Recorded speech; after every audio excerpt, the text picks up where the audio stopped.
विधानसभा चुनाव में धीमी पड़ सकती है मोदी लहर। मध्य प्रदेश और राजस्थान में बीजेपी और कांग्रेस के बीच कड़ा मुकाबला। मध्य प्रदेश के लिए किए गए सर्वे में बीजेपी को 42.80% वोट शेयर के साथ लगभग 102 से 110 सीटें मिलने की उम्मीद है, जबकि कांग्रेस को 43.80% वोट शेयर के साथ 118 से 128 सीटें मिलने की उम्मीद है। अगले साल होने वाले लोकसभा चुनाव से पहले इसी साल नवंबर-दिसंबर में 5 राज्यों मध्य प्रदेश, छत्तीसगढ़, राजस्थान, तेलंगाना और मिजोरम में विधानसभा चुनाव होने हैं। इन चुनाव के नतीजे काफी हद तक लोकसभा चुनाव की तस्वीर साफ करेंगे।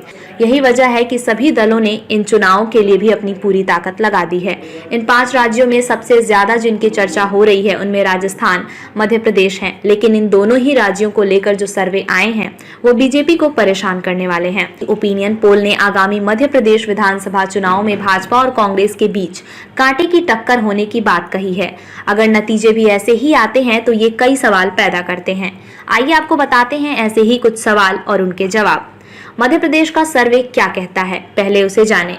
मध्य प्रदेश के लिए किए गए सर्वे की माने तो यहाँ भारतीय जनता पार्टी भाजपा को 42.80% वोट शेयर के साथ लगभग 102 से 110 सीटें मिलने की उम्मीद है, जबकि कांग्रेस को 43.80% वोट शेयर के साथ 118 से 128 सीटें मिलने की उम्मीद है। अन्य पार्टियों को 13.40% वोट शेयर के साथ 2 सीटें मिल सकती हैं। राजस्थान के सर्वे पर भी डालें एक नजर। सर्वे में राजस्थान में भी भाजपा और कांग्रेस के बीच कड़ी टक्कर की बात निकलकर सामने आई है। सर्वेक्षण के अनुसार दोनों पार्टियों का वोट शेयर 42% से अधिक रह सकता है। यहाँ दोनों ही दलों के बीच सीटों का अंतर भी कम ही दिख रहा है। दोनों आसपास नजर आ रहे हैं। कांग्रेस के लिए इस तरह होगी ये बड़ी जीत। अगर इन दोनों ही जगहों पर नतीजे सर्वे के मुताबिक आते हैं तो यह कांग्रेस के लिए बड़ी जीत होगी। दरअसल बीजेपी लगातार इन दोनों जगहों पर जीत का दावा कर रही है। उसने यहां जीत के लिए अपने तमाम सीनियर नेताओं को भी उतार दिया है।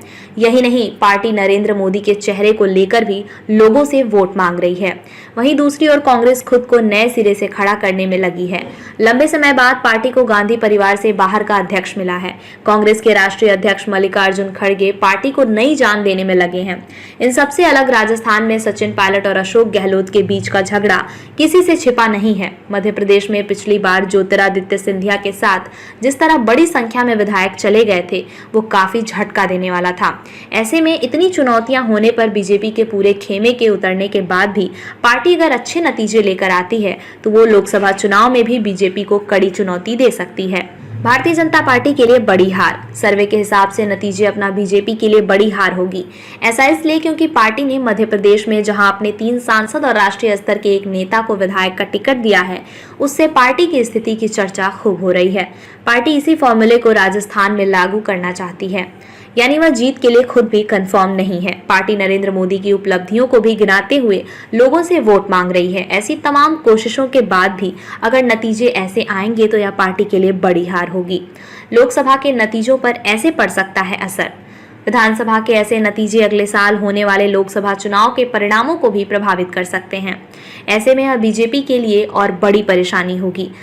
राजस्थान में लोकसभा की 25 सीटें हैं। बीजेपी ने 2014 में यहां से सभी 25 सीटें जीती, जबकि 2019 में 24 सीटों पर जीत दर्ज की। अगर लोकसभा इलेक्शन में विधानसभा चुनाव जैसा वोट शेयर रहता है तो सीटों में कमी आ सकती है। वहीं मध्य प्रदेश में लोकसभा की 29 सीटें हैं। 2019 में बीजेपी ने 28 सीटों पर जीत दर्ज की थी। ऐसे में यहाँ भी पार्टी की सीटें कम हो सकती हैं।